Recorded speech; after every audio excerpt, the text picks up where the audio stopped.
అతి తక్కువ ఫీజుతో ఎంబీబీఎస్ పూర్తి చేసే అవకాశం. MBBS at Timor-Leste near Australia.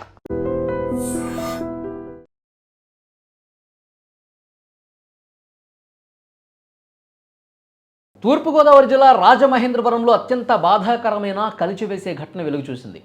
నిండు నూరేళ్లు సంతోషంగా సాగాల్సిన ఒక సంసారంలో ఊహించని విషాదం అలుముకుంది. కష్టాలొచ్చాయో కన్నీళ్లే మిగిలాయో తెలియదు, కానీ ఒకే కుటుంబానికి చెందిన నలుగురు వ్యక్తులు గోదావరి నదిలోకి దూకి ఆత్మహత్యాయత్నానికి ఒడిగట్టడం పెను సంచలనం రేపింది.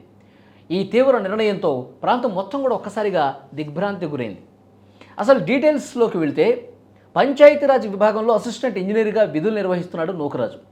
ఆయన కుటుంబం తీవ్ర విషాదంలో మునిగిపోయిందండి. నూకరాజుతో పాటు ఆయన భార్య మీనా, కుమార్తె సౌజన్య, అలాగే చిన్నారి మనవడు అంతా కలిసి రాజమహేంద్రవరంలో గోదావరి నది వద్దకు చేరుకున్నారు.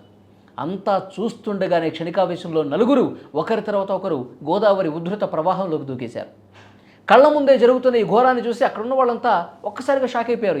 ఏమైంది, వాళ్ళు ఎందుకు దూకేస్తున్నారు, ఎందుకు చనిపోదామని చెప్పేసి అనుకున్నారని చెప్పి ఒక్కసారిగా షాక్ అయిపోయి, ఆ టైంలో నదిలో వేటకు వెళ్ళినటువంటి మత్స్యకారులు ఎవరైతే ఉన్నారో వాళ్ళు చాలా సమయస్ఫూర్తితో వ్యవహరించారు. నీటి ప్రవాహంలో మునిగిపోతున్న చిన్నారిని మనవడిని గమనించి ప్రాణాలకు తెగించి సురక్షితంగా ఒడ్డుకు చేర్చారు. మత్స్యకారుల ధైర్యం, వేగవంతమైన ప్రతిస్పందన వల్ల ఆ చిన్నారి అలాగే మనవడి ప్రాణాలు కూడా దక్కాయి.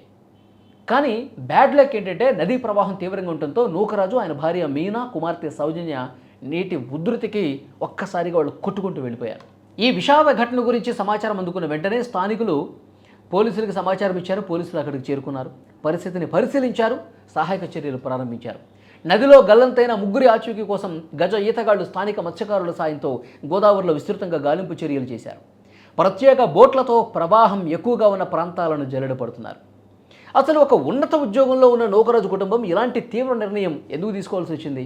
కుటుంబ కలహాల, లేక ఆర్థికపరమైన ఇబ్బందుల?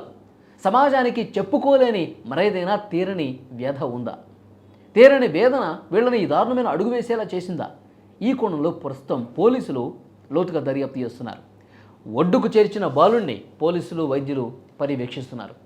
కళ్ళ ముందే క్షణాల్లో కుటుంబం మొత్తం కూడా గోదావరిలో దూకటంతో మొత్తం ఆ నూకరాజు భార్య, కుమార్తె ముగ్గురు కూడా గల్లంతవడంతో స్థానికులు, బంధువులు శోకంలో ఉన్నారు. గల్లంతైన వాళ్ళ కోసం గోదావరి తీరంలో గాలింపు చర్యలు ఇంకా కొనసాగుతున్నాయి. ఈ ఘటనకు సంబంధించి ఇంకా పోలీసులు ఎలాంటి విషయాలు బయటకు వెల్లడిస్తారన్నది చూడాలి.